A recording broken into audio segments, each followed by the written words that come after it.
So, three things that I would tell my younger self. So, it's one of those questions, those perennial questions that you see in many an interview where wise people get asked, what advice would you give your younger self? So, I've been thinking about that. Personally, many things. Number one, you will get a boyfriend one day.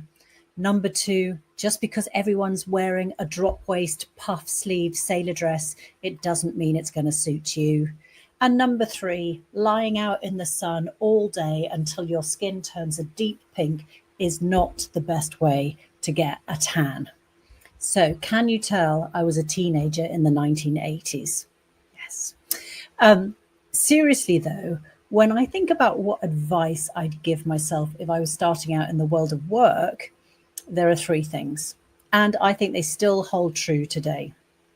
Number one is build relationships before you need them. So when I was younger, I mean, I realized that success obviously was about working hard and doing a good job.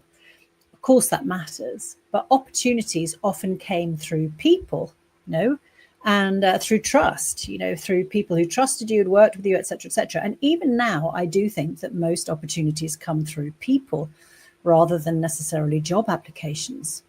And sometimes they come through, for, in my case, for example, conversations you've had years earlier. You know, I'm going like 30 something years now. So I would say, if I was starting out, build an ecosystem of relationships, strong, wide, varied, like this, and nurture it and nourish it over the years. And, even now when you're thinking, oh gosh, I didn't do that, don't be shy. Don't be shy to pick up the phone or email, even if it has been years. So keep those relationships going. The second thing is don't wait for permission. Yeah, this is a classic, I think. I mean, I know I spent far too much time in my younger years in self-doubt, comparing myself negatively to others and finding myself wanting or lacking, waiting for the validation that I was ready and that I was right. That's what held me back, is lack of confidence that I was right about what I was going to say.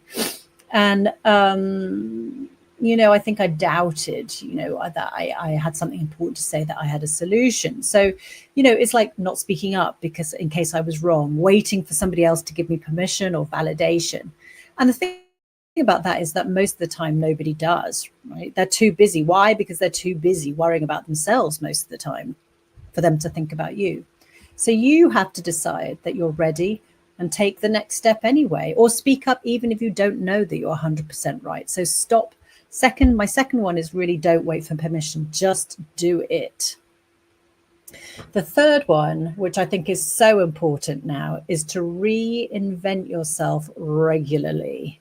The world changes, industries change, tastes change, habits change, consumption changes, we change. And I mean, the people who thrive aren't necessarily the smartest people or the most talented. They're the ones who are willing to learn, adapt, and evolve. So what is it that Darwin said? It's not the strongest or the most intelligent species that survives. It's the one that's the most adaptable. So I think, the people who are successful, or what you need is really, to be somebody who isn't afraid to make a mistake. I know that's painful, but it's just thinking about, trying stuff out. I always kind of like to reframe failure as development in disguise, because if you hit a problem, you have to go around it one way or the other. So I've reinvented myself a couple of times now during my career, and each reinvention opened doors I could never have imagined when I was first starting out. And, I'm really happy for it. So those are my three. One, build relationships before you need them, just keep them going. Number two, don't wait for permission, just go for it, just do it. And number three is to reinvent yourself regularly, or consider reinventing yourself. Don't put that out of the equation and think I can only do this.